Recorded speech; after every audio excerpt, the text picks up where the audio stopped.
The Wistful and the Good by G. M. Baker. Chapter 1. The Ship. Elswyth sat on the cliff top, looking out over the bright sea. There was a steady onshore breeze blowing, stinging her eyes and tossing her hair out behind her. She refused to wear the wimple that should have covered her head and neck, for young men's eyes would follow her hair as it bounced and swayed and danced. Young men's eyes were a novelty and a delight. Not so long ago, a child's smock had hung from narrow shoulders straight downward to the ground. But now a woman's dress flowed over curves like the tide flowing over smooth stones. Young men's eyes followed the curves. Whenever she walked through the village, the young men would pause in their tasks, like seagulls hanging on the wind, eyes hungry for something beneath the surface of the wave. Nor was she shy about looking at the young men. In the autumn, when the harvest had called every able body, man, woman, child, noble, free, and slave, into the fields from dawn till dusk, she had gloried in their broad backs, the flow of their muscles under the skin, the salt sweat of their tanned faces. And in the quiet of the evenings, she had found herself delighting in the thought of lying beside this one or that, in the soft, new-cut grass, and of the rasp of a calloused hand upon soft flesh.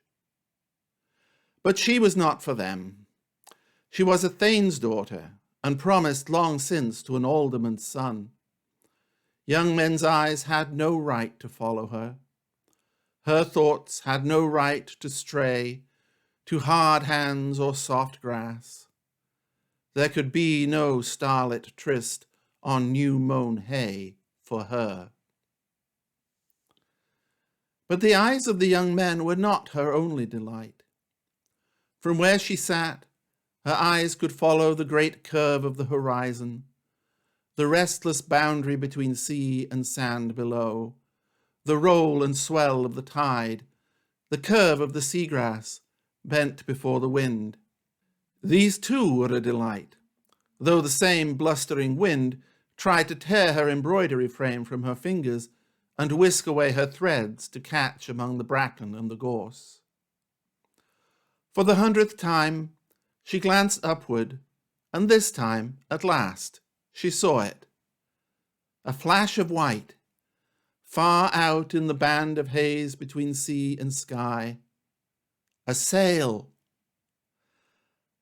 Her frame and her needle fell into her lap as her eyes yearned outward towards a horizon that was empty once again. This is how it is when you first see a sail. It will appear for a moment when the ship crests a swell and the light catches the sail just so. And then it will be gone, perhaps not to be seen again for minutes, or perhaps never again. Few eyes would have caught that first flash, or known it for what it was. But Elswyth knew, and in that moment of recognition, her breath grew still, and her heart raced as the world grew large around her. Elswyth loved ships, every rope and spar, every plank and sail. She loved the smell of the pitch that lined the seams.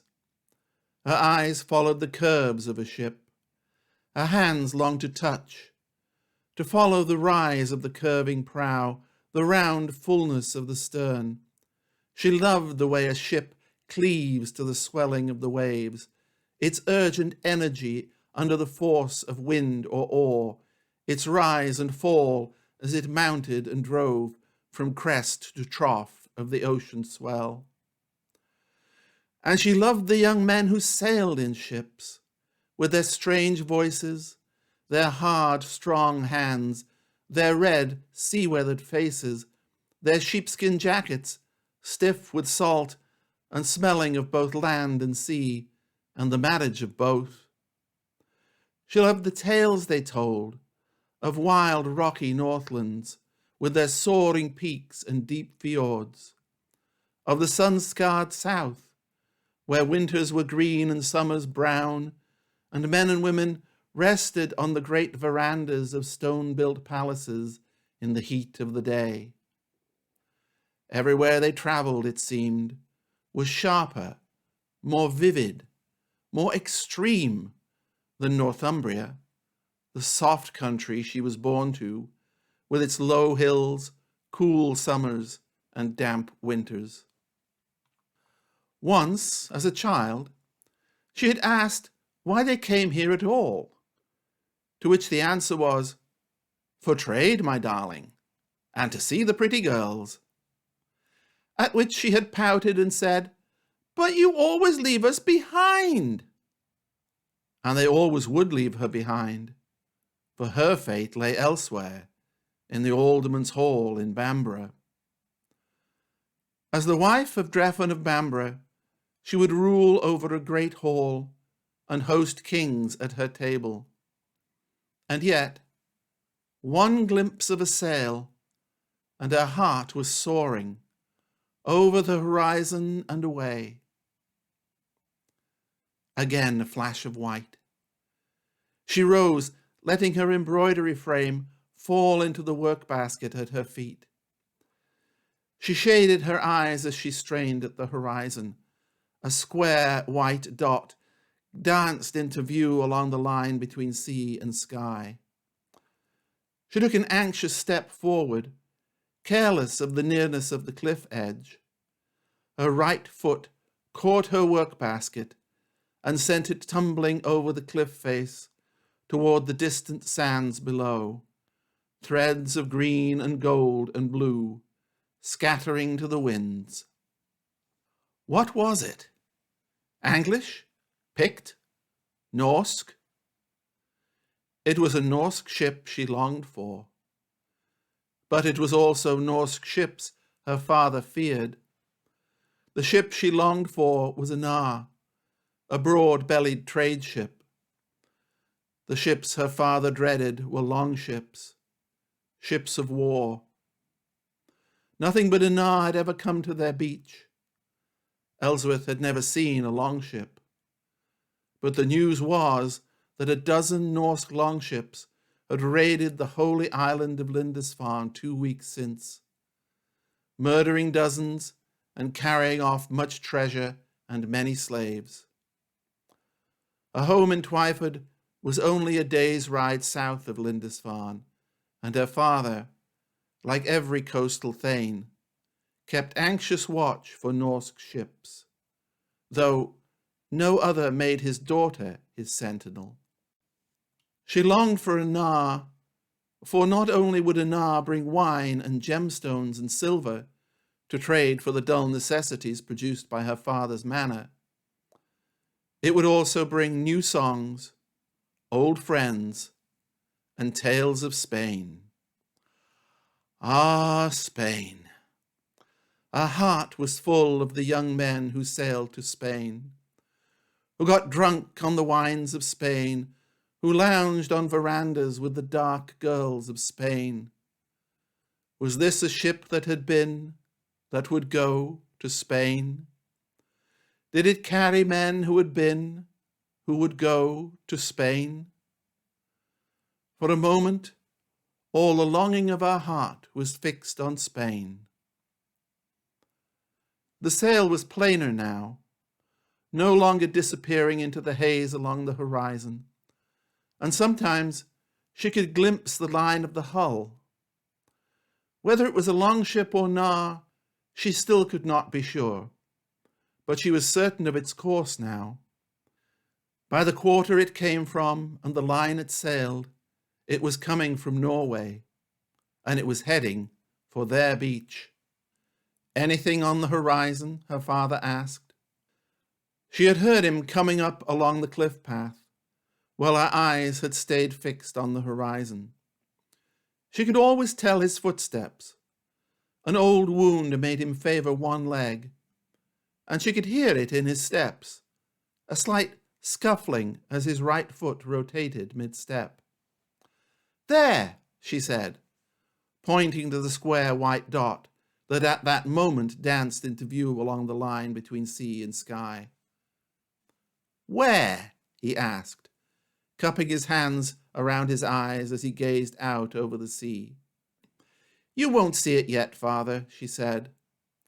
The holy island of Lindisfarne itself could have floated by half a mile off their beach, and her father would not have seen it. But Elswyth could see a ship long before anyone else could make it out among the glare and the shimmer of the distant light. "Is it coming this way?" he asked. "Yes," she said. "It was over there the first time I saw it. Now there. That heading will bring it to us." "Is it Norse?" "I can't quite make out the shape of the hull yet. But coming from that quarter, who else would it be?" "Just one ship?" "I've only seen one so far." "Long ship or nah?" "I'm sure it must be Uncle Harold," she said, straining her eyes to see if the ship was broad or narrow. But the ship was too far off. "He did not come last year, child," her father said. "Not a child any more," Elswyth said automatically.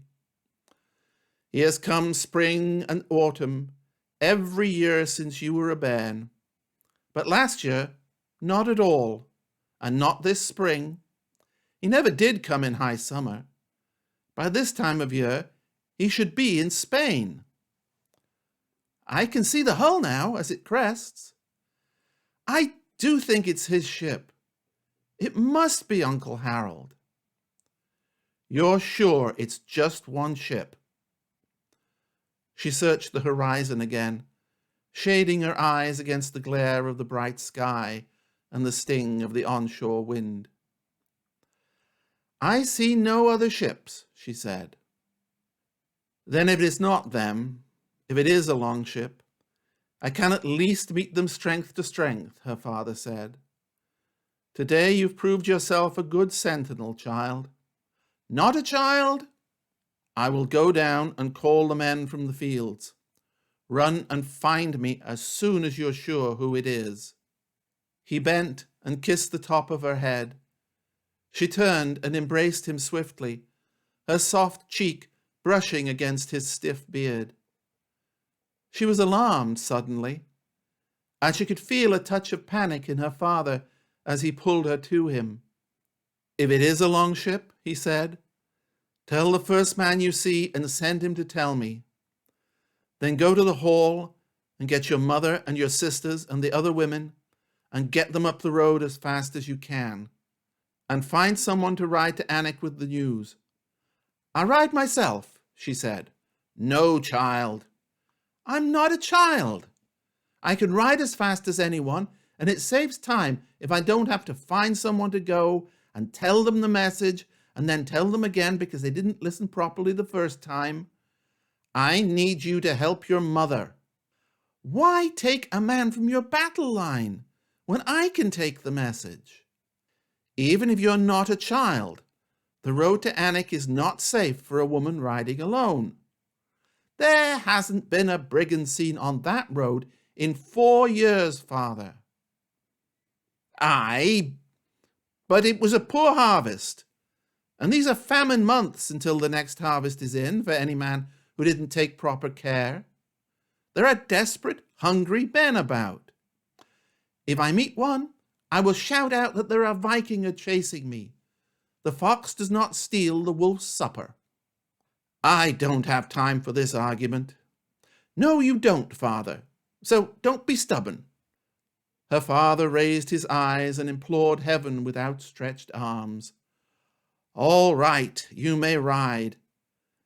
But since you're not a child, for Cuthbert's sake, put your shoes on." Elswyth might wear a woman's dress, but she still went barefoot like a child. She did not like her feet to be parted from the earth, or to have the bother of taking her shoes off every time she wanted to put her feet into the sea or the river. Her father hugged her and kissed her on the top of her head, and then set off running down the cliff path. He had a strange gait as he ran, every 10th step becoming a skip, as if he were a child. And she knew that he winced with that step. End of chapter 1.